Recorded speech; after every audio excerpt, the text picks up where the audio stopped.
आज का हमारा टॉपिक है overview of cardiovascular system.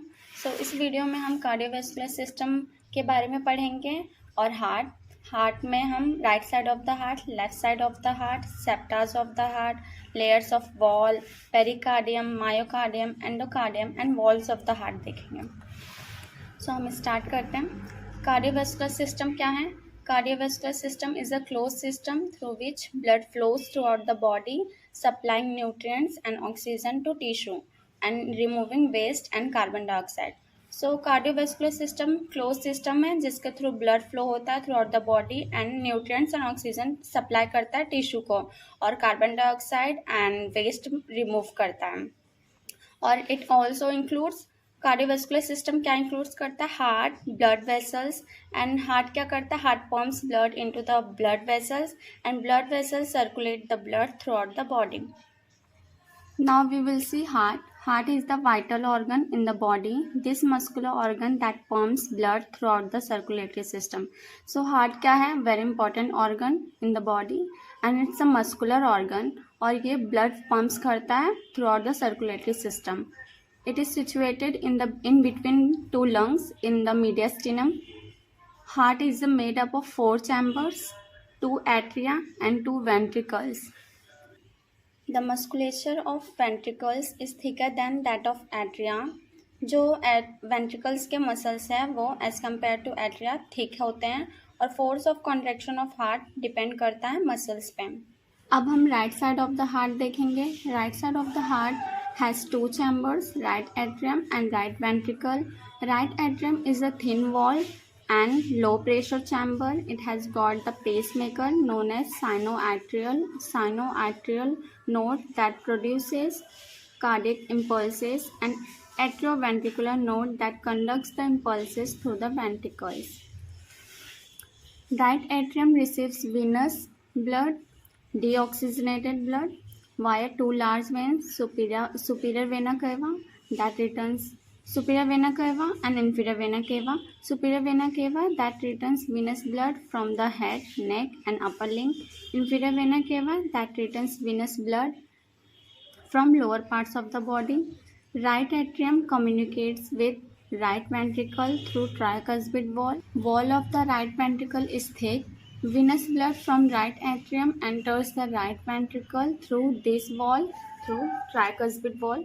From the right ventricle, pulmonary artery arises. It carries the venous blood, that is deoxygenated blood, from right ventricle to lungs, and in lungs the deoxygenated blood is oxygenated.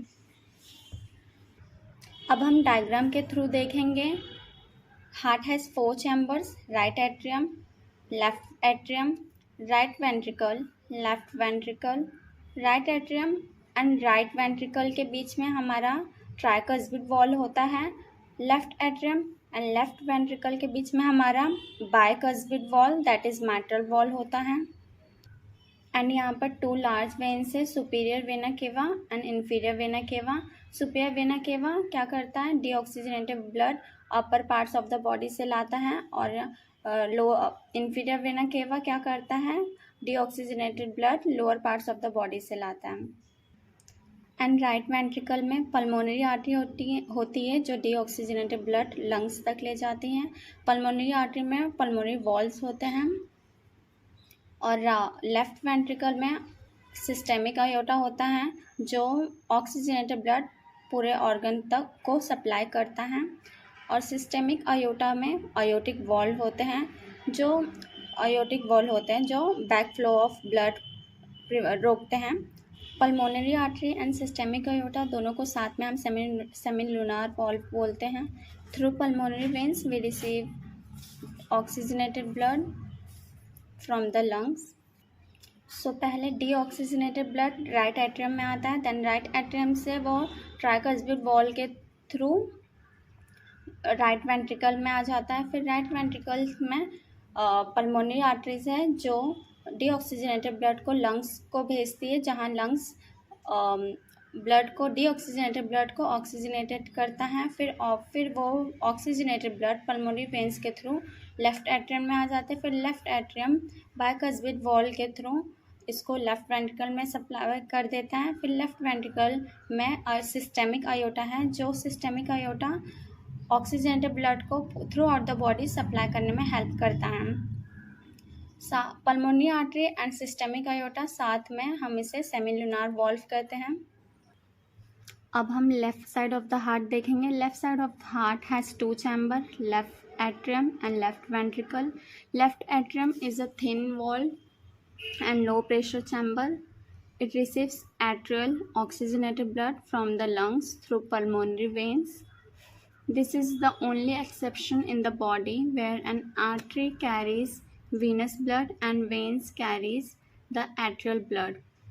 जैसा कि हमने देखा pulmonary artery deoxygenated blood सब carry करती हैं और pulmonary vein जो है ऑक्सीजनेटेड ब्लड कैरी करती हैं। Then blood from left atrium enters the left ventricle through mitral valve, that is bicuspid valve. Wall of left ventricle is very thick. Left ventricle pumps the arterial blood, that is oxygenated blood, to different parts of the body through systemic aorta, as I told you before. Now we'll see septa of the heart. Right and left atria are separated from one another by fibrous septum called interatrial septum. दोनों के बीच में है इसलिए interatrial septum. Right and left ventricle are separated from one another by interventricular septum. The upper part of this septum is a membranous structure, whereas the lower part of it is muscular in nature. Upper part वाले जो septum है वो membranous in structure है and जो lower part of septum जो है muscular in nature है। अब हम layers of wall of the heart देखेंगे। Heart is made up of 3 layers of tissue, outer layer pericardium, middle layer myocardium, inner layer endocardium.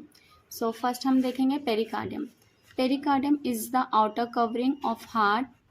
It is made up of 2 layers, outer parietal pericardium, inner visceral pericardium. Space between 2 layers is called pericardial cavity or pericardial space, and it contains fluid. Outer parietal pericardium. Parietal pericardium forms a strong protective sac for the heart. It also helps to support the heart within the mediastinum.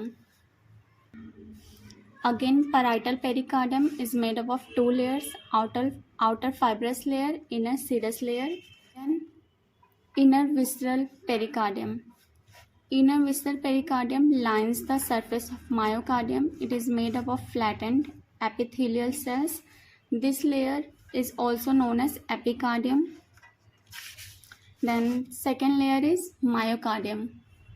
Myocardium is the middle layer of wall of the heart and it is formed by cardiac muscle fibers or cardiac myocyte. Myocardium forms the bulk of the heart and it is responsible for pumping action of the heart. So pumping action के लिए सबसे responsible muscle middle layer है myocardium.